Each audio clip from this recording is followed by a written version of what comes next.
Hi everyone, welcome to my YouTube channel Lucky's Kitchen. নমস্কাৰ মহিলাকে আপোনালোক সকলোকে মোৰ Lucky's Kitchenলৈ স্বাগতম জনাইছো। আজি মই বনাবলৈ লৈছো পালেং পনীৰ।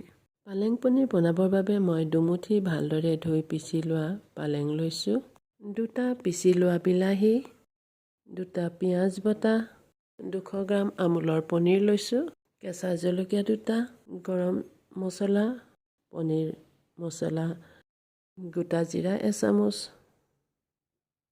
শুকান জলকীয়া দুটা, তেজপাত দুখিলা, আদা নহৰু পেষ্ট 1 চামুচ, লং 3টা, জলকীয়া পাউডাৰ, জিৰা পাউডাৰ, হালধি আৰু নিমখ, আৰু লৈছো আমুল ফ্ৰেছ ক্ৰীম। এতিয়া পালক পনীৰ বনাবৰ বাবে গেছটো অন কৰি এখন কেৰাহী পাতি দিছো। এতিয়া কেৰাহী গৰম হোৱাত ইয়াতে মই ৰিফাইন তেল দি দিছো। এতিয়া তেল গৰম হোৱাত ইয়াতে মই তেজপাত দুখিলা, শুকান জলকীয়া দুটা, গোটা জিৰা চামুচ, লং 3টা দি এইখিনি অকমান সময় ভাজি লৈছো। কেঁচা জলকীয়া দুটা আৰু পিঁয়াজৰ পেষ্টখিনি দি পিঁয়াজৰ কেঁচা গোন্ধ যোৱালৈকে এইখিনি ভালদৰে ভাজি লৈছো। এতিয়া ইয়াতে আদা নহৰু পেষ্ট চামুচ দি দিছো আৰু এইখিনিও অকমান সময় ভালদৰে ভাজি লৈছো। এতিয়া ইয়াতে হালধি অনুযায়ী নিমখ, আধা চামুচ জলকীয়া পাউডাৰ আৰু দিছো জিৰা পাউডাৰ 1 চামুচ। বিলাহী পেষ্টখিনি দি এইখিনিও বিলাহী গোন্ধ যোৱালৈকে ভাজি ললো।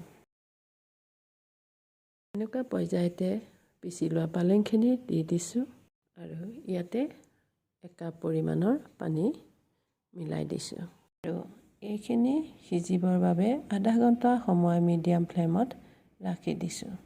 এইখিনি আধা ঘণ্টা সময় হৈ গৈছে। ইয়াতে মই পনীৰখিনি এড কৰি দিছো।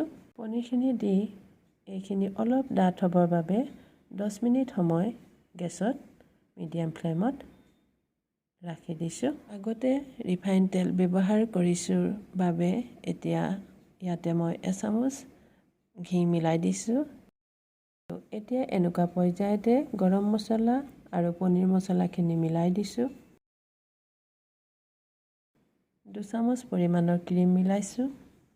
এনেকুৱা পৰ্যায়তে ধনিয়া পাতখিনি মিলাই দিছো আৰু গেছটো অফ কৰি দিছো।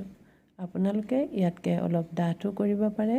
মই কিন্তু এনেকুৱা পৰ্যায়তে গেছ অফ কৰি অলপ ঠাণ্ডা হ'বৰ বাবে ৰাখি দিছো।